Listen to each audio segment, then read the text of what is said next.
Hello class 12, this is your chemistry class and we are discussing about preparation of aldehyde. So today's class we are starting from the preparation of aldehydes from carboxylic acids. So let's start the class.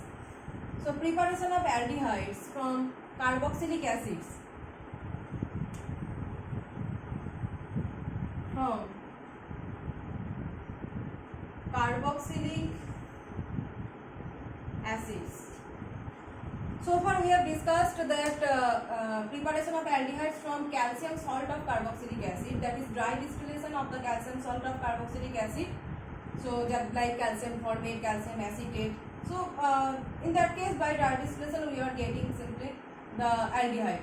But this method is just from carboxylic acid, simple carboxylic acid, and two different types of carboxylic acid we have to take. Suppose we are considering acetic acid and formic acid, acetic acid and formic acid, and these two are reacted with manganese oxide MnO at 300 degrees Celsius. Okay, these two acids are reacted in presence of manganese oxide at 300 degrees Celsius, and here a condensation reaction will take place. In this condensation reaction, acid molecule will be eliminated. This one. Okay, so this one will eliminate, and this part actually eliminate, and it will produce this one, and this one will combine and will produce CH3C double bond OH, acetaldehyde. And how this part eliminated? Like this. Okay, so this OH and H combine, producing water. And you can see O double bond C double bond O. That means this one is eliminated as carbon dioxide. Okay, this is one type of condensation reaction where a part is eliminated as water molecule and carbon dioxide, and other part combines to produce the acetaldehyde molecule. So the nature of the aldehyde will depend on the starting acids that you are taking. So I have taken acetic acid and formic acid. That's why we are getting acetaldehyde. But if you are taking both the molecule as formic acid, suppose in place of acetaldehyde, acetic acid, you are taking both as formic acid, both formic acid plus OHC double bond OH. Okay, both are formic acid. Previously it was acetic acid and formic acid, and it was giving acetaldehyde. But if you take say MOET, then this portion will eliminate how? Like this. So what will it produce? This one and this one will combine.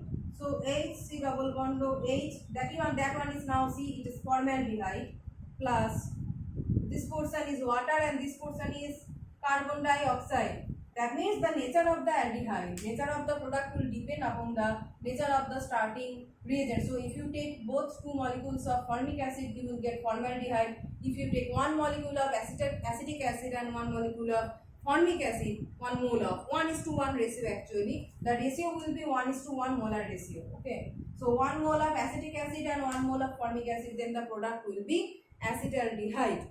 Next is from acid chloride, that is Rosenman reduction, and this reduction is very important. Rosenman reduction.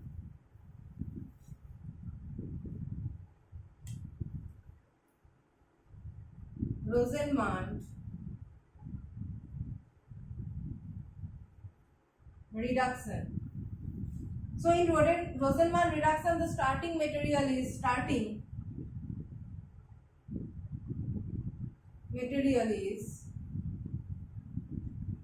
acid chloride.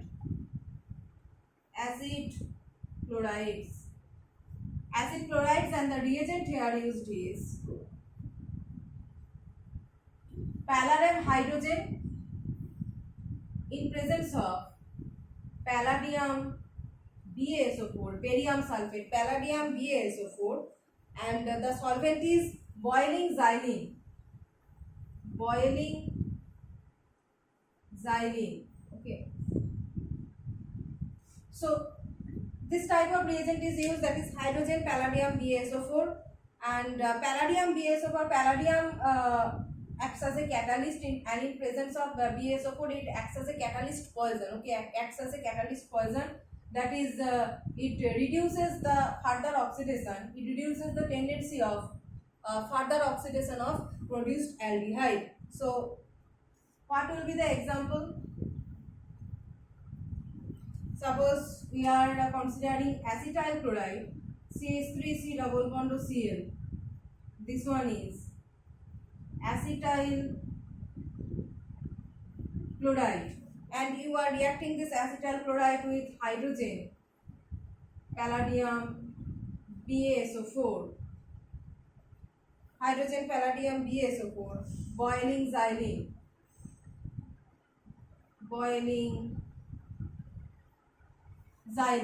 So in this case, directly this hydrogen, one hydrogen will enter in this position, CH3 C double bond OH, like this. So actually here the hydrogen enters like this, and this chlorine is eliminated. This chlorine is eliminated with, so this one producing HCl and another hydrogen is reducing Rosenman reduction, reducing this carbonyl group. So this one is aldehyde and this one is producing hydrochloric acid. So what is the function of palladium BaSO4? Palladium acts as a catalyst. What is the function of BaSO4? BaSO4 acts as a catalyst poison. BaSO4, it acts as a catalyst poison. So why catalyst poison? You already know that aldehydes are susceptible to oxidation reaction, so they will always try to undergo further oxidation. When there is hydrogen and palladium, in that case aldehyde can undergo further oxidation. So